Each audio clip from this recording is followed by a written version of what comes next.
am a woman, an old woman with a story to tell. Sometimes it's hard for me to remember because it happened so long ago and so far away. But now it's coming back. I see a house. That house is made of wood and stone. I open the door, I go in, and there is a woman, and there are children. I hear the children. They're calling her Mother. And then I look over here. Over here is a little girl with red hair. And that little girl doesn't have her shoes on. And then I remember that little girl is me.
In 1778, a young Quaker girl was stolen from her home by Indians in Wyoming Valley, Pennsylvania.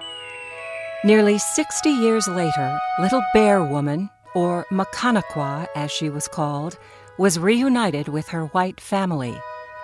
This is the story of Francis Slocum, child of two Americas.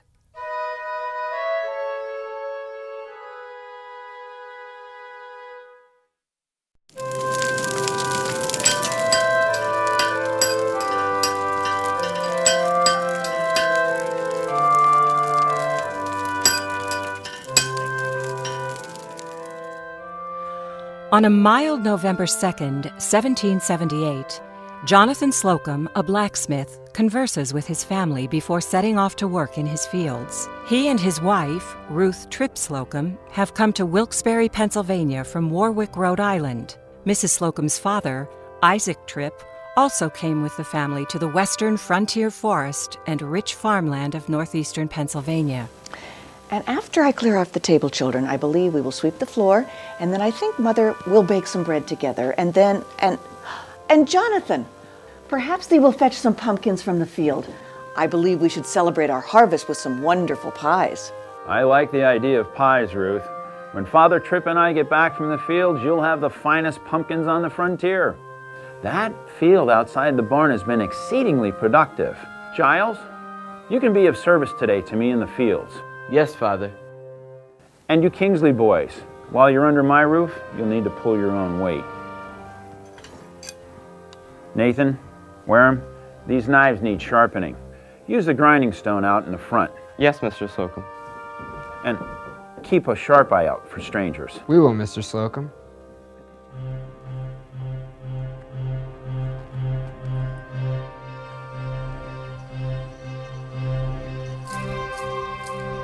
Mary, do keep an eye on Frances. As her older sister, you must set a good example. I will keep watch over her, Mother. Mary, come watch my doll baby with me. Oh, and she's a lovely doll, isn't she?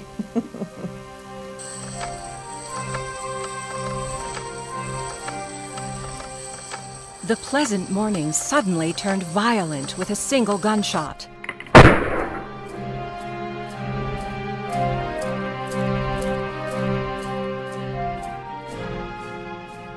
In the front yard, 15-year-old Nathan Kingsley has just been shot and scalped by a member of a Delaware raiding party. Oh, merciful Father, Indians. Oh, God! Children, get out the back door. Go to the other door. Hide in the swamp. Get to Fort Wilkes-Barre if they can. No, don't take the boy. He is lame. He can be of absolutely no use to you. Please, for God's sake, he is crippled. No! Oh, leave her be! No, don't take her! Francis, your father is coming! Jonathan! Jonathan! The Indians! They're taking Francis! They're taking... No, Mama! Francis! Francis, no! Oh, God! Francis, no! Francis! Francis! No!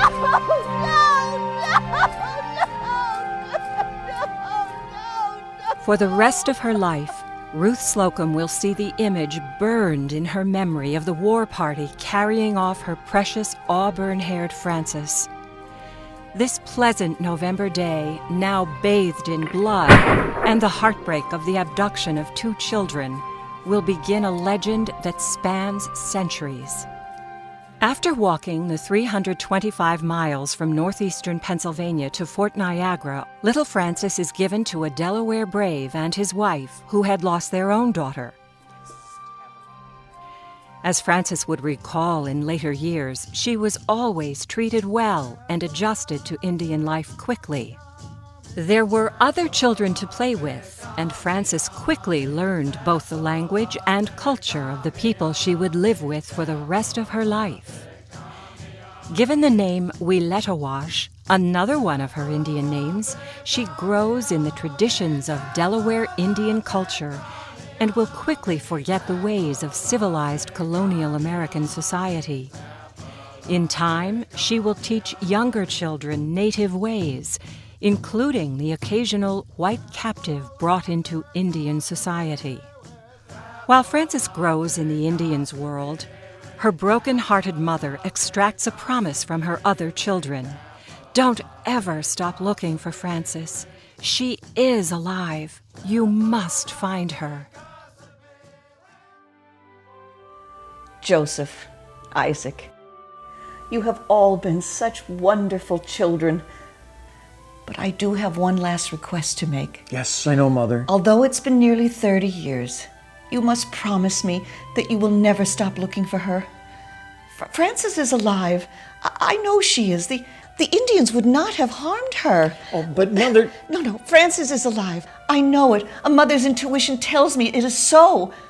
Please promise me that you will never stop looking for her. Do you promise? It's been so long since we lost her, Mother. But if that's your wish, we'll keep looking. Maybe there's something more I could have done for her on that morning. Oh, no, Mother. Maybe I could have done something that would have spared her. She was so frightened. She was just a little girl. She was so frightened. I should have done more. I was her mother. I should have done more. Ruth Tripp Slocum will live 28 more years after Francis' brutal kidnapping, but will never see her auburn-haired daughter again. Frances has become Maconaquah, Miami for Little Bear Woman, because of her stature and strength. The white man's world fades from her memory. As Maconaquah grows to womanhood, her white relatives never give up the search. She and her Delaware father find a young Miami brave wounded after the Battle of Kikionga. They carry him to their home and nurse him back to health. And something else happens. They fall in love. Maconaquah and the brave, Shipokana, marry and have a family. There will be 2 boys who die in infancy and 2 girls who will live to help their mother in her old age. The years pass, and in 1833, Shipokana, or Deaf Man as he is called, dies at his property on the Mississinawa River outside of Peru, Indiana. In traditional Miami fashion, a white flag is raised above his grave. It is the Miami way of signaling the Great Spirit so the departed can be guided safely to the next life. Maconaquah reflects on her life. She knows she is different from other Indians, but the secret is hers. Then, on a cold, wintry night in 1835, the story is about to be told in its entirety.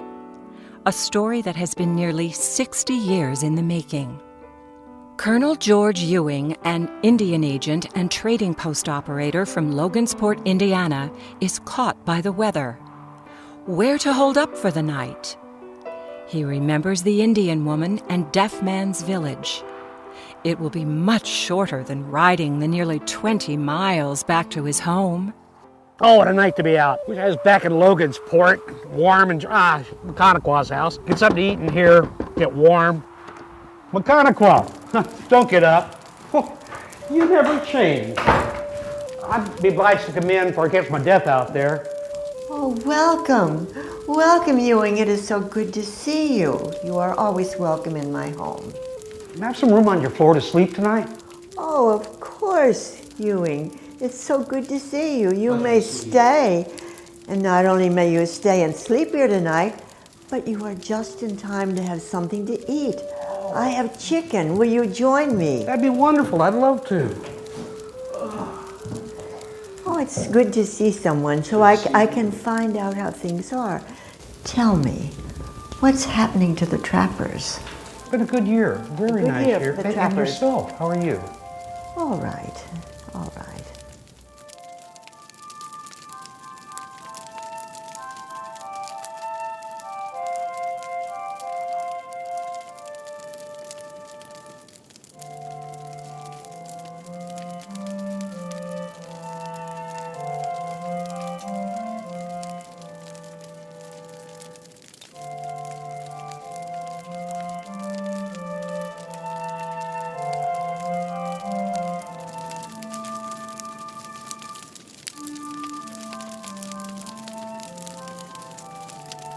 I am tired.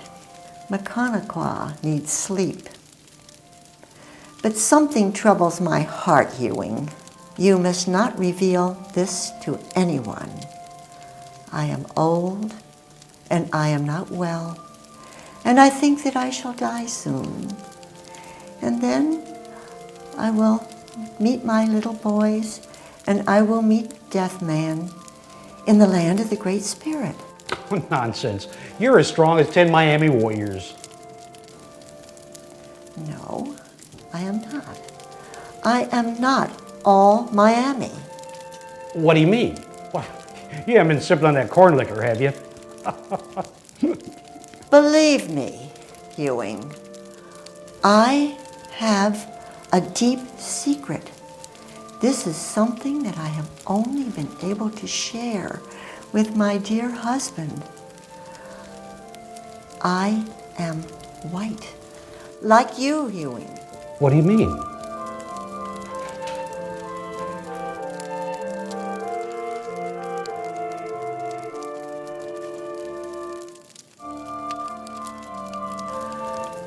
I can't die and take this secret with me. Sometimes in the dark of night, my memory comes back. I was a child living in the white people's village on the edge of a big river. And then one day, braves came. They came and they broke right into our house and they took me. They took me away with them. And that was the last that I ever saw of the whites who bore me. Francis! Francis, please! Francis! Francis, no! No, please don't take her! No! No! Francis! Francis! No! No! No! And then those warriors, they carried me across the river. They took me to a rock ledge in the mountains, and there we spent the first night. After that, we traveled quickly. We traveled up the trail to the place that you call Fort Niagara. And there, in the custom of the Delawares, I was given to my Indian parents. Their child had died. And this follows the practice that we have among our Indians. Yes, I know. And after that, for several seasons, I kept waiting and hoping for my white father to come. But that never happened. But I have lived a good, full, productive life. I had 2 boys, but they died in infancy. And then I had my 2 girls. I raised them. And now they live here with me. We live well. We have a good life. We trade with the whites, and they show us respect. But what about your real family? There must be some of them alive out there somewhere. What matter would that make? It wouldn't matter, because my family is here, and I have a good life here. But you must remember something, that the name of the settlement, the river, something. The Shawnees called that river the Susquehanna. Susquehanna, that's the longest river east of the Mississippi. That's a lot of territory. You must remember the settlement. Do you remember the name of the settlement? I can't. Too many seasons. Too much time has passed.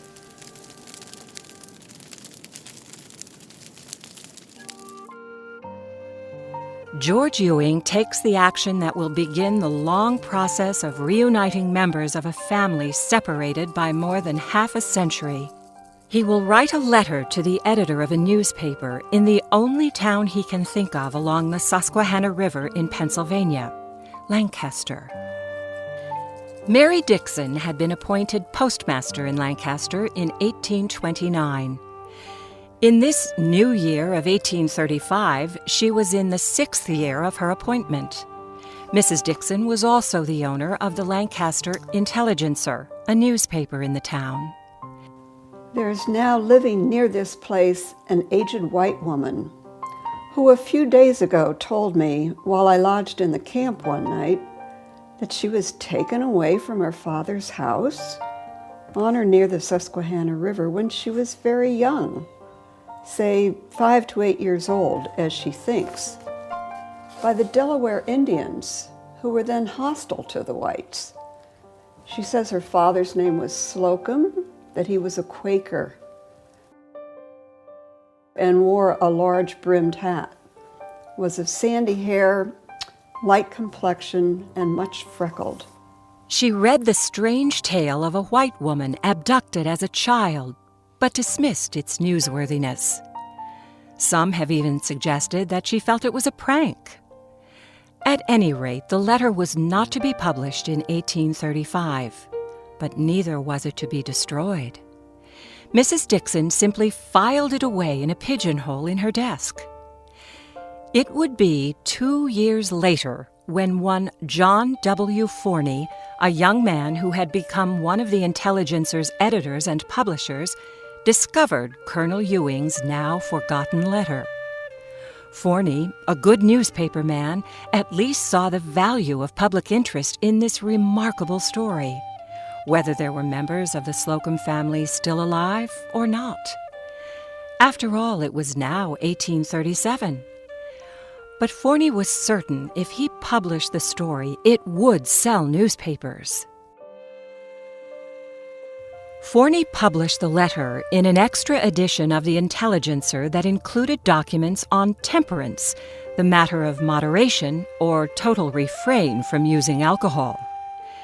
As fate would have it, in this already incredible story, Reverend Samuel Bowman, an Episcopal cleric who had lived in Wilkes-Barre and had known members of the Slocum family, received a copy of the paper with Colonel Ewing's incredible letter. Perhaps Ruth Slocum's dying command to her remaining children to never stop looking for Francis would really amount to something. What's this? A Slocum family? I knew of a Slocum family in Wilkes-Barre.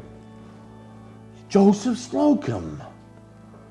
His sister was kidnapped by the Indians 60 years ago, and she's found.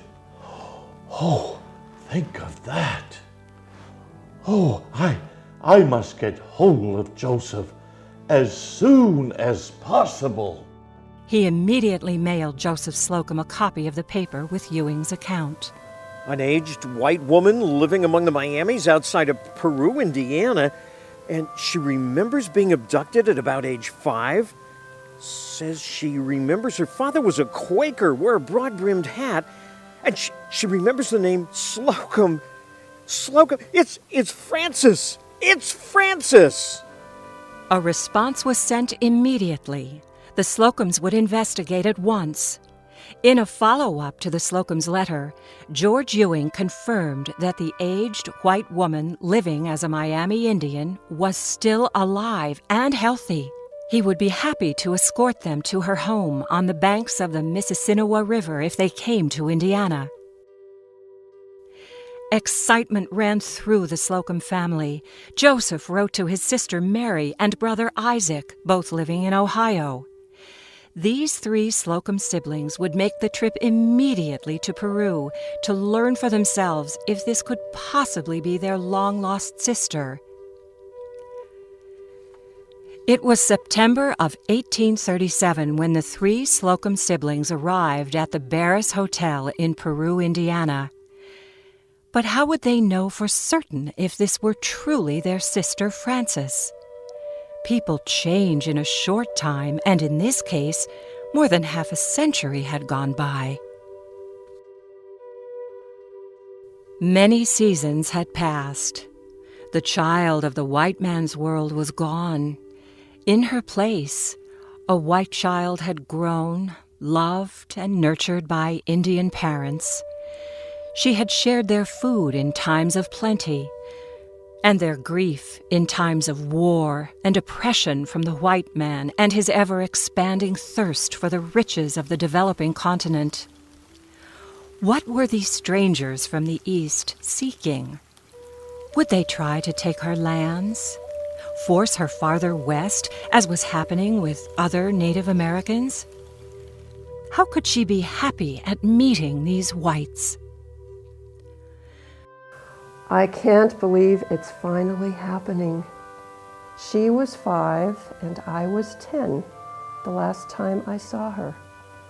And now, 60 years later, ah, Joseph, Mama and Papa would have loved to have seen this day. But like you say, ma'am, 60 years have gone by. Lots of white children were stolen by the Indians in those early days. How are you going to know if our Maconaquah here in Indiana is really your sister Francis from all the way back in Pennsylvania? There were 5 of us. We were playing in the barn. Papa was a blacksmith, you know. Francis stopped to catch her breath. She rested her hand on Papa's anvil. Benjamin came at her from the side. He had a hammer in his hand. He didn't mean to harm her. When it came down and struck, it took the tip of a finger on her left hand clear off. The Slocums were stunned with the family resemblance. Isaac, Joseph, she looks like a Slocum.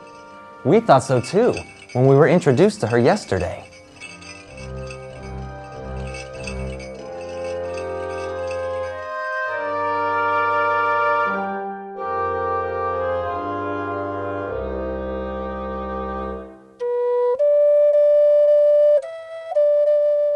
James Miller, an employee of Colonel Ewing's and fluent Miami translator, interpreted questions and answers. Maconaquah, you met Joseph and Isaac yesterday. This is their sister, Mary. Maconaquah has a gift for the 3 of you. It is Indian custom. A gift seals a friendship. Please accept it.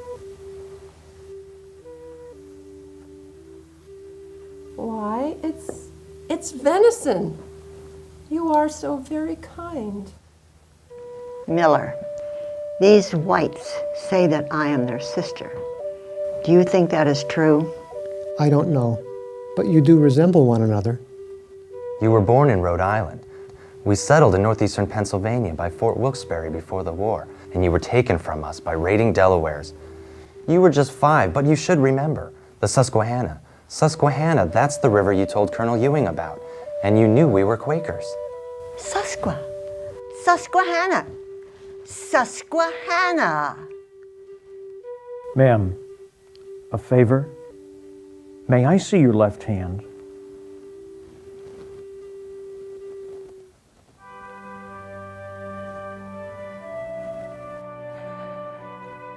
It is you. It is you. We have looked for 60 years for you. Never in my wildest dreams did I think we'd ever find you. But don't you even remember your own name? It's Francis. Francis Slocum. France.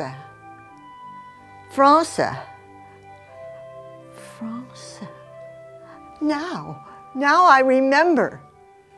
France. I am France. I am Francis Slocum.